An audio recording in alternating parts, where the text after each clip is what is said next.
கூடங்குளம் அணுமின் நிலையத்தை எதிர்த்து போராடும் சுற்றுப்புற மக்களின் அச்சங்களை போக்குவதற்காக 15 பேரை கொண்ட நிபுணர் குழுவை மத்திய அரசு அமைத்துள்ளது.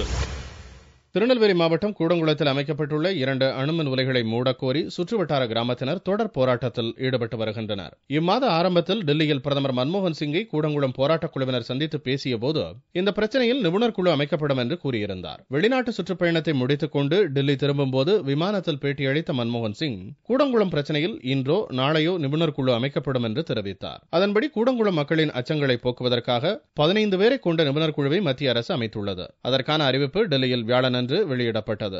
நூருல் இஸ்லாம் பல்கலைக்கழக ஆலோசகர் முத்துநாயகம் தலைமையில் அமைக்கப்பட்டுள்ள அந்த குழுவில் அணு உலை பாதுகாப்பு, அணுக்கதிர் பாதுகாப்பு, அணுக்கழிவு மேலாண்மை, மீனவர்கள் உள்ளிட்ட துறைகளைச் சேர்ந்தவர்கள் இடம்பெற்றுள்ளனர். இவர்கள் கூடங்குளம் மற்றும் அதை சுற்றியுள்ள பகுதிகளில் வசிக்கும் பொதுமக்களுடன் கலந்துரையாடி மத்திய அரசின் சார்பில் எடுக்கப்பட்டுள்ள பாதுகாப்பு நடவடிக்கைகள் குறித்து விளக்குவர். இதனிடையே கூடங்குளம் எதிர்ப்பு போராட்டக் குழுவினரின் 3ஆம் கட்ட போராட்டம் 3வது நாளை எட்டியது. உள்ளாட்சி இடைத்தேர்தலை ஒட்டி ஒரு நாள் மட்டும் போராட்டத்தை நிறுத்தி வைத்த கூடங்குளம் பகுதி மக்கள் 18ஆம் தேதி முதல் தொடர் உண்ணாவிரத போராட்டத்தை தொடர்ந்து வருகின்றனர்.